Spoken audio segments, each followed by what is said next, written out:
guys, welcome to Developing New Business Ideas with AARevision. My aim is to get quick 10-minute videos up and running for you to pass your exams, so let's get into it.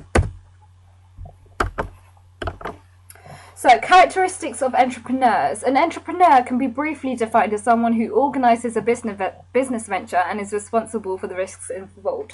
So, for example, if I was to sell pencils, just drop my pencil. So, I'm holding a pencil. So, if I was to buy pencils for 10p each and sell them for 20p in order to get a profit of 10p per pencil, then I'd sort of be classified as being an entrepreneur because I'm setting up my own business by selling pencils. I'm holding a pencil, as you knew, because I dropped it. Advantages. They are passionate about everything that they do. They are able to motivate those who are around them. They are determined to succeed and don't like admitting defeat, and they have a great deal of self-belief. So what does it really take to be an entrepreneur? You need to have initiative. You need to be prepared to start something. You shouldn't sell pencils if you're not actually up for selling pencils. Hard working. So you need to work long hours. People that tend to work more than one job, they have additional income. So that sort of shows that they're quite hard working. Self-confidence. So believing in your own ideas, products, and motivating others.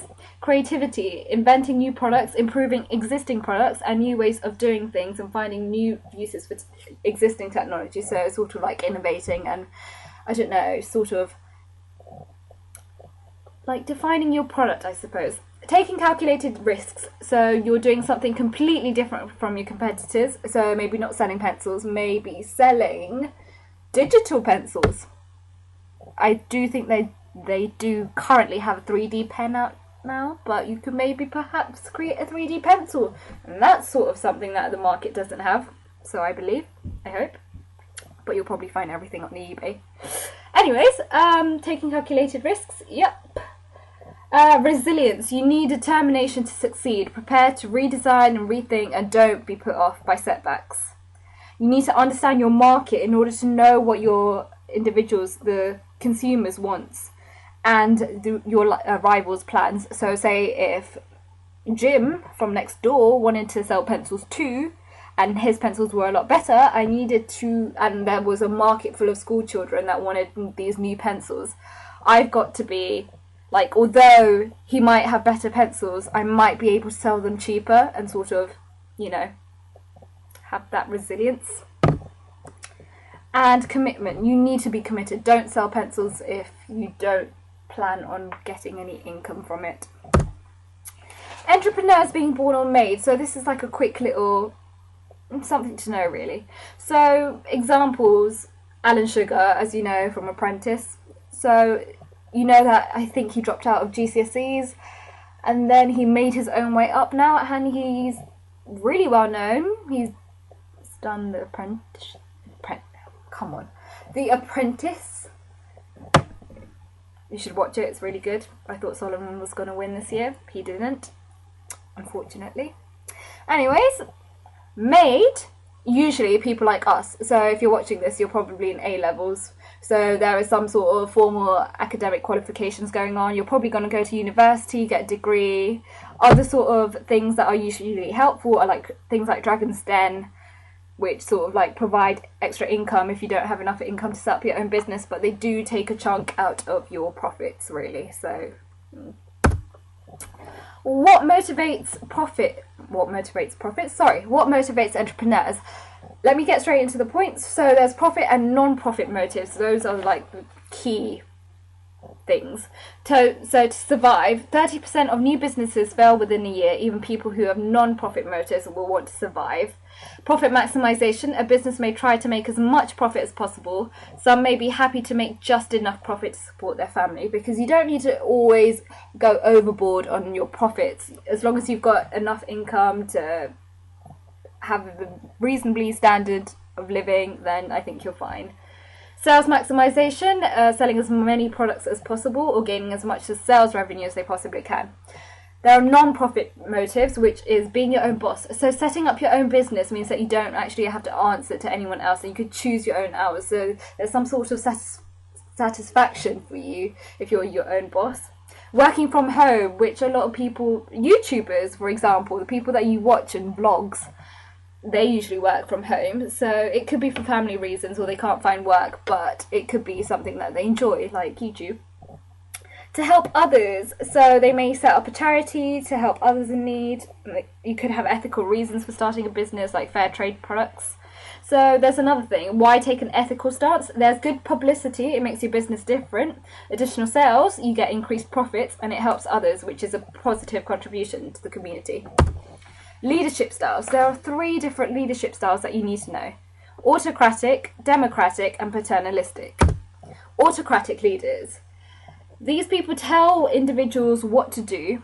They make all the decisions. They give orders without consulting anyone else. And it's a top-down, one-way system of communication. And it's usually described as being I can't say this word.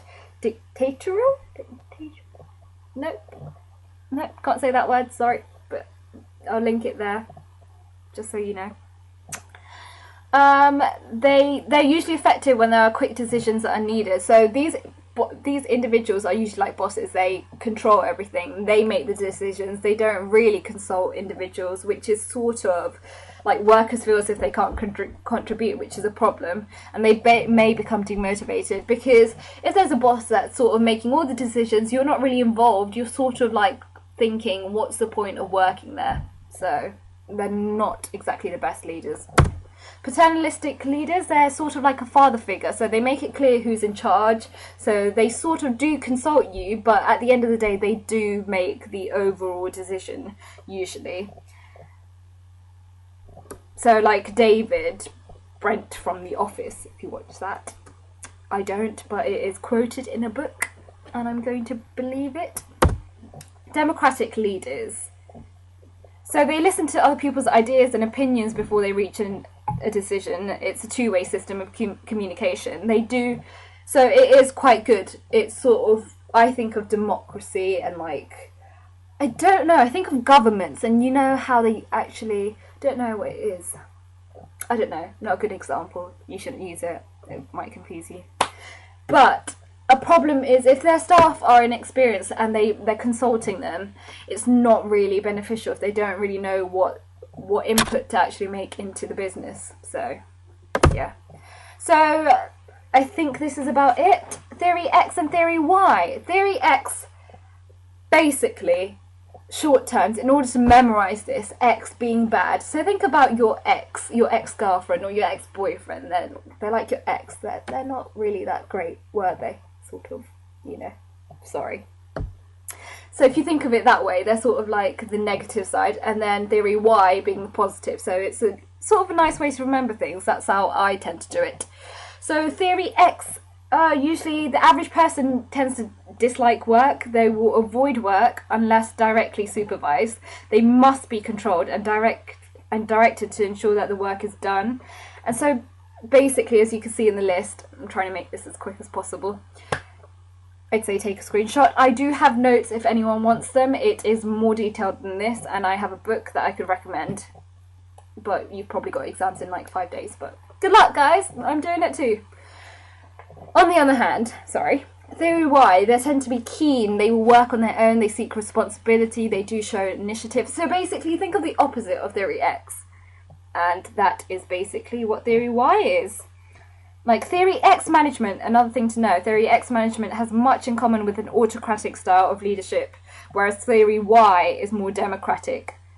Like in terms of autocratic, making all the decisions, they're strict, they don't quite know what to do, they don't really take risks, so link that in with autocratic. And Theory Y, they check with other people as they believe in workers.